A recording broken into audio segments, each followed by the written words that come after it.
Welcome, everybody. It's really good to have you here. We're going to talk about rural behavioral health. Janet, tell us a little bit about your program in Montana. Sure, Seth. I have a nonprofit that's focused on youth suicide prevention. And what it consists of is screening youth for suicide risk. And then for those that are identified with risk, connecting them to same-day care in schools. So we're trying to eliminate two of the major barriers in suicide prevention, which is finding the kids that need help and then providing the help right there on site to make sure that they're receiving it. And John, tell us about your work with rural behavioral health. Sure, yeah. So at the JED Foundation, we work with schools, high schools, colleges, and universities nationwide to help them look at everything they do to support student mental health and reduce risks for suicide. And we work in a number of rural areas. And statistically, the rural parts of the country do experience higher rates of suicide.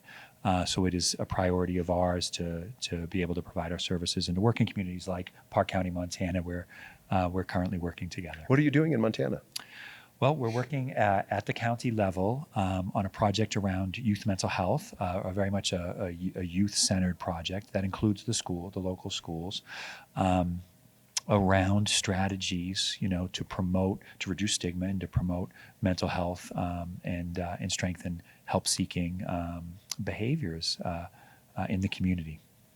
And Mark, I understand rural behavioral health is one of the priorities of the Huntsman Mental Health Institute. That's correct, Seth, it is. And that's one of the reasons why it's so great to have these guys here. And we can learn so much by all of us working together.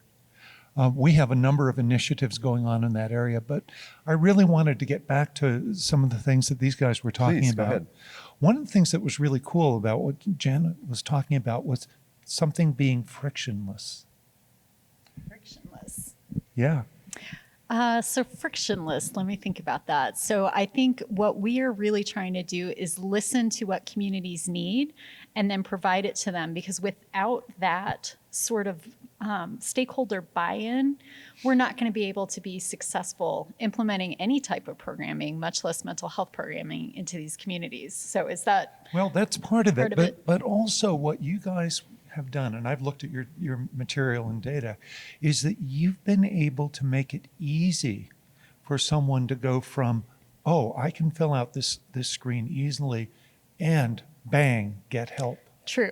So it's all about reducing barriers, because we, especially in rural communities, you may have to drive 200 miles to see a mental health provider, if there's even one available in your part of the state. And so what we're really trying to do is get to the kids in a place where we can get to almost all kids of an age, which are schools, and then providing the care that they need within those school systems so their parents don't have to take off work or pull them out of school. So again, reducing barriers. And what I was speaking of with the stakeholders is, what are the barriers and what would make this feasible to accomplish in their communities? You know, one of the really cool things that this again brings up is the work that the JED Foundation has done, where you've had to consciously look at the differences between what you do in an urban setting and what you do rurally. Can you address that? Yes. And so we do work in many different settings. And really the key for our work is to partner locally, right? And so we're operating at the strategic level in terms of what are the sort of objectives and goals that a comprehensive mental health plan should fulfill. But we need to do that locally, right? We don't provide the services. And that's why the partnership that we have in Montana is so powerful, right? Because it is really programs, like Janet's that are providing the services, and we're bringing a lens or a perspective where we see, just across so many different schools and so many different types of settings, what are the kinds of approaches that work, but they have to be customized, they have to be tailored, right? And it's just so important that actually at the JED Foundation, we're now building regional teams, right? Because the local knowledge about what are the resources, who are the community-based organizations, that can really support and help schools is just critical to the work. I'm curious to know from all three of you, why is an anti-stigma initiative so valuable in rural behavioral health? I didn't have a mic. So I think one of the barriers that we need to break is stigma. And so that might be stigma about getting treatment, about what having a mental health illness might mean for you, either at school or getting teased by your peers or with your family. And so I'm particularly interested in working on decreasing stigma so that more people get the care they need so they can live their best lives. Yeah, and I would add, I mean, stigma can show up in a lot of different ways, right?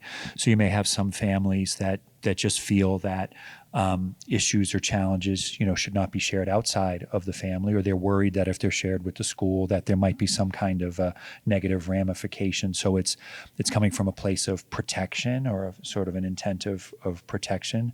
In other cases, it may be, that there's some shame or worry about it. So it can be different things, but they all result in a hesitancy and a resistance to asking for help or to receiving it if it's offered, right?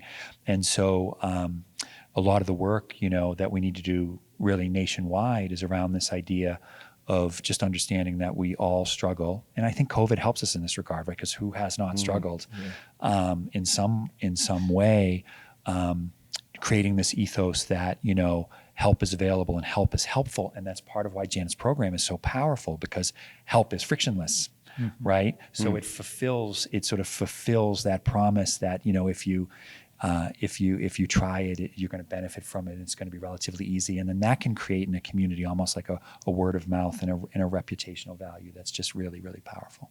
Thank you. Yeah, I do want to reinforce the issue around shame. Particularly in rural settings, it's a tremendous obstacle, because what you see is people are saying, oh, gosh, if I go to the mental health center or if I go to this building or office, people are going to know that I have a mental health problem, that somehow I'm not tough enough, that somehow I can't just make it go away. And there are a couple of sort of cultural things that tend to happen more in rural and frontier communities. Not only is there the shame, but there really is in the United States a rugged individualism and a real sense that I should be there, I should be able to tough through it, not understanding that we're talking about brain disorders and brain diseases.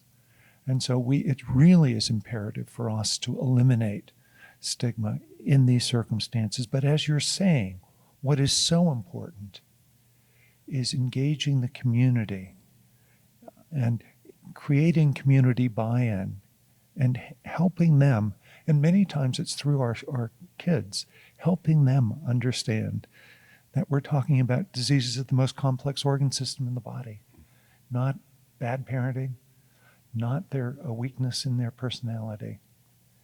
And that's just critical for us to get across to folks. Well, thank you all for talking with us today about rural behavioral health.